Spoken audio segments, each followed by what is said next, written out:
Hi guys, അപ്പോൾ ഇന്ന് കുറച്ച് ആവോലി ഇട്ടിട്ടുണ്ട്. അപ്പോൾ ആവോലി നമുക്കൊന്ന് ക്ലീൻ ചെയ്തെടുക്കാം, നമുക്കൊന്ന് പൊള്ളിക്കാം. ആവോലി വാഴയിലയിൽ നമുക്കൊന്ന് പൊള്ളിച്ചെടുക്കാം. അപ്പോൾ ഒന്ന് ക്ലീൻ ചെയ്തെടുക്കാം. അപ്പോൾ നിങ്ങൾക്കൊക്കെ ക്ലീനിങ് ഇഷ്ടമാണോ?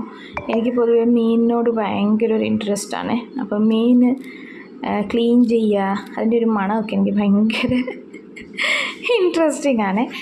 അപ്പോൾ നമുക്കതൊന്ന് ക്ലീൻ ചെയ്ത് വരഞ്ഞ് എടുക്കാം. പിന്നെ നമുക്ക് മസാല അതിൻ്റെ തയ്യാറാക്കണം. പിന്നെ തേങ്ങാപ്പാൽ വേണം.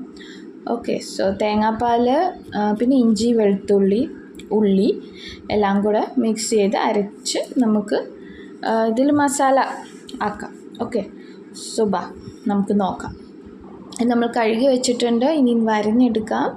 വരഞ്ഞെടുത്ത് കഴിഞ്ഞിട്ട് നമുക്കിതിൽ മസാല ഉണ്ടാക്കാം. ഇപ്പോൾ തേങ്ങാപ്പാൽ റെഡിയാണ്. അപ്പോൾ ഇഞ്ചി, വെളുത്തുള്ളി, ഉള്ളി, പൊടികൾ, മല്ലിപ്പൊടി, കുരുമുളക്, നമ്മുടെ മുളക് പൊടി, നാരങ്ങാനീര്, ഉപ്പും കൂടി ഇട്ട് ഒന്ന് ഗ്രൈൻഡ് ചെയ്തെടുക്കാം. ഈ മസാല നമുക്ക് നമ്മുടെ വെട്ടി തേച്ച് വെച്ചേക്കുന്ന മീനിൻ്റെ അകത്തോട്ടൊന്ന് പുരട്ടാം. അത് കഴിഞ്ഞിട്ട് ഒരു തോട്ടുപുളി എടുക്കുക, അത് വെള്ളത്തിലോട്ടിട്ടാൽ. എന്നിട്ട് ഒരു പാൻ എടുത്തിട്ട് വെളിച്ചെണ്ണ ഒഴിച്ചിട്ട് ഉള്ളി, കരിയാപ്പില, പച്ചമുളക്, തോട്ടുപുളിയും കൂടി ഇട്ട് നന്നായിട്ടൊന്ന് വഴറ്റാം. ഒന്ന് വഴറ്റി പിങ്ക് ആകുമ്പോഴത്തേക്ക് നമ്മുടെ ഈ മസാല നമ്മൾ അരച്ച മസാലയ്ക്കകത്തുനിന്ന് കുറച്ച് മസാല ബാക്കി കാണും. അതും കൂടെ ഇതിലോട്ടിട്ട് ജാറും കൂടെ കഴുകി ആ വെള്ളം ഒഴിച്ച് ഒന്ന് വറ്റിച്ചെടുക്കാം. അത് വറ്റുമ്പോഴത്തേക്ക് പൊടികളിടാം. മുളക് പൊടി, മല്ലിപ്പൊടി, കുരുമുളക് പൊടി, ഇച്ചിരി ലേശം ഉപ്പിട്ടാൽ മതി. ഇതെല്ലാം കൂടെ ഒന്ന് മിക്സ് ചെയ്ത് കഴിഞ്ഞിട്ട് അപ്പോഴത്തേക്ക് നമ്മൾ മാരിനേറ്റ് ചെയ്ത ഫിഷ് നമ്മൾ ഫ്രൈ ചെയ്യും. തേങ്ങാപ്പാൽ ഒഴിച്ചിട്ട് നമുക്കൊന്ന് വറ്റിച്ചെടുക്കാവേ.